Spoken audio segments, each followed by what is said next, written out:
इस साल छुट्टियों में दोस्तों के साथ गांव जाने का प्लान बनाया। ये एक दोस्त का पुराना घर है। हम शहर में अनुभव न कर सकने वाले रोमांच को महसूस करना चाहते थे। दोस्त ने सुझाव दिया कि रात को पास के धुंधले जंगल में जाएं।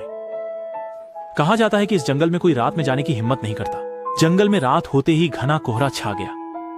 दोस्तों को पहले से ही बहुत डर लग रहा था और मैं पीछे से छोटी टहनियां फेंककर उन्हें डराने लगा। उन्हें डरकर चौंकते देख मैं बहुत खुश हुआ। जब हमने जंगल में गहराई तक प्रवेश किया तभी मित्रों ने गुस्से से मेरी ओर देखा, मगर इस बार सच में वह मैं नहीं था। मित्रों ने विश्वास नहीं किया और मुझसे बहस करने लगे। अचानक हम सब ने एक साथ वह आवाज सुनी। इस बार मैं भी बहुत डर गया। हमने देखा कि एक काला साया पेड़ से गिरा, जैसे वह किसी इंसान का आकार था। हम सभी डर के मारे पलटकर भागने लगे, लेकिन पलक झपकते ही वह छाया फिर से हमारे सामने आ गिरी।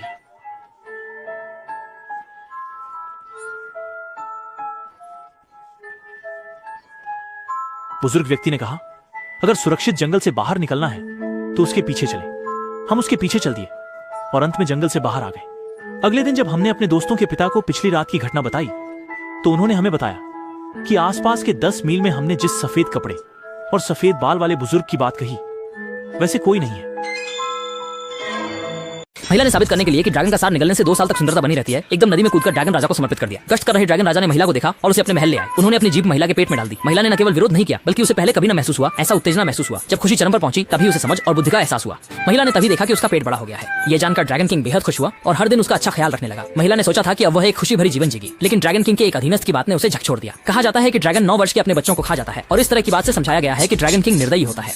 ये जो इन्हें अच्छे से अधिक देने के लिए एक ड्रैगन ये तभी संभव हो सकता है कि मेरी जान की रक्षा हो सके। खबर बाहर आने की उसी रात हमारे गांव में गाड़ियों की भीड़ लगी हुई थी। शिष्य के घर के सामने मेहमानों का तांता लगा हुआ था। सैकड़ों लोग आए जो सभी मेरे लिए थे। मेरे गुरु जो एक ज्योतिषी थे, उन्होंने देखा और उसी दिन मेरे लिए 18 ऐसी लड़कियों को ढूंढा जिनके पास आदेश था। इसके बाद मेरे उंगली को काटकर उससे खून निकाला और उन सभी लड़कियों को पिलाया। उन्हें रात को मेरे और 18 लड़कियों के साथ विवाह की प्रक्रिया पूरी करने की व्यवस्था करनी थी और सभी लड़कियों को मेरे चारों ओर सोने देना था। उस रात बिजली कड़क रही थी, तूफानी हवाएं चल रही थी और 100 वर्षों में एक बार आने वाली हिंसक बारिश हो रही थी। पीली नदी उफान पर थी, मानो जीवित हो उठी हो। ठंडी और बेरहम दुनिया लेकर आई थी, लेकिन 18 लड़कियों का मेरे ऊपर रक्षा कवच था। उस रात भले ही बहुत अशांत थी, मगर मैं फिर भी सुबह तक सोता रहा। अगले दिन सुबह गुरुजी ने उन 18 लड़कियों को भगा दिया। उन्हें बताओ कि आज से वे सभी क्षेत्रों में बेहतरीन बन जाएंगे। हालांकि अच्छी किस्मत केवल 18 वर्षों तक ही टिकेगी और वास्तव में ऐसा हुआ। 18 लड़कियों में से एक जो सबसे तेज थी, उसी दिन वापस जाते समय केवल सड़क के किनारे एक मूत्र त्यागने के लिए रुकी और मिट्टी में से एक हथेली के आकार का सोना निकल आया और वह अचानक बहुत अमीर बन गई। और मेरे गुरु ने मुझे बताया कि हालांकि मेरे पास इन 18 फेंक लड़कियों की सुरक्षा है, लेकिन इसने मुझे 18 साल की उम्र तक सुरक्षित रहने दिया। लेकिन मुझे इससे पहले उसकी सारी कला सीखनी होगी। इसके अलावा मुझे हर साल एक लड़की के घर में 1 साल बिताना होगा और फिर अगले घर में जाना होगा। इसके अलावा गुरु ने मुझे चेतावनी दी कि मुझे तब तक अंधा बनकर रहना होगा, क्योंकि मुझे बिल्कुल भी ड्रैगन किंग को नहीं देखना चाहिए। यहाँ तक कि अगर मैं ड्रैगन किंग को देख भी लूं तो भी अंधा बनने का नाटक करना चाहिए।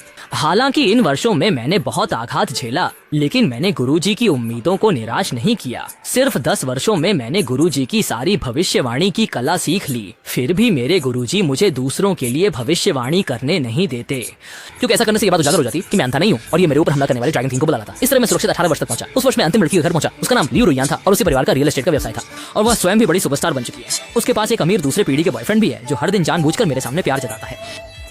मुझे जीवित रहने के लिए आज रात किसी से शादी करनी होगी, इसलिए उसी रात मुझे गुरु ने जल्दी जल्दी घर ले जाकर शादी की व्यवस्था के लिए मोमबत्ती और दोंग तैयार किया।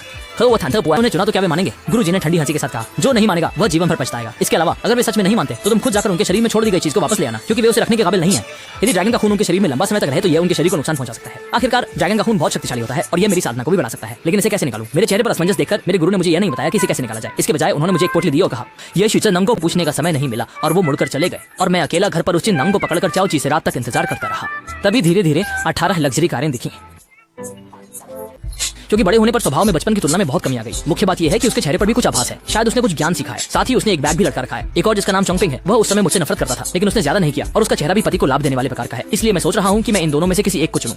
लेकिन यह सब मेरी एकतरफा इच्छा ही होगी। लेकिन सामने खड़े दर्जन भर लोग नापसंदी दिखा रहे थे। तभी अचानक वांग चेंगचेंग ने बोलना शुरू किया, क्या तुम भूल गए कि हमने लोंगशिबा के साथ शादी करने की वजह से आज का संपन्न जीवन पाया है? उसने ही बदलाव किया था। लेकिन उसे अब और कितना कहना है? क्या हमने हर एक को 1 साल तक उसकी हिफाजत नहीं की थी? हमारे बिना वह तो कब का मर गया होता। ये अब भी हिसाब नहीं हो गया क्या? एक तरफ से अपनी वफादारी को तोड़ने वाली लियू रुयान भी ठंडे स्वर में समर्थन करती है। हाँ, पहले से ही हिसाब बराबर है। पैसे की कोई कीमत नहीं होती जान के सामने। मेरी राय में तो उसी ने अब धोखा दिया है। वांग चेंगचेंग ने गहरी सांस लेते हुए कहा, अगर आप सब तैयार नहीं है तो मुझे ही उससे शादी करने दो। मैंने वांग चेंगचेंग का आज का कर्ज अदा किया। ये कहते हुए वह धीरे धीरे घर की ओर कदम बढ़ाया। यह दृश्य तुरंत ही लियू रुयान और उनके साथियों की हंसी का कारण बना। आंखें फूट गई हैं तो मर जाओ। इस मीठी आवाज और नरम कार्यवाही ने मेरे दिल को तुरंत गर्म कर दिया। लेकिन जैसे ही मैंने उसे अपनी पत्नी मान लिया, मैंने देखा कि वांग चेंगचेंग का मूल रूप से मीठा चेहरा अचानक कुछ घृणा दिखा रहा है। उसने कहा, भाई आओ, मैं अब तुम्हारे साथ शादी कर लूंगी। उसने वास्तव में बैग से एक उपहार ली। यह वांग चेंगचेंग बचपन से भी ज्यादा डरपोक है। यदि मैंने वास्तव में इस जानवर के साथ शादी कर ली तो एक पत्नी प्रथा के अनुसार मैं उन 18 में से किसी एक के साथ फिर से शादी नहीं कर सकती। उसने पहले से ही योजना बनाई थी कि शादी करके मुझे बर्बाद कर देगा। क्या मैं उसकी नजर में एक जानवर से भी बदतर हूँ?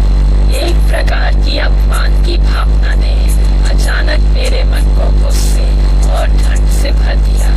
बाकी 17 लड़कियां भी पूरी तरह चौंक गईं।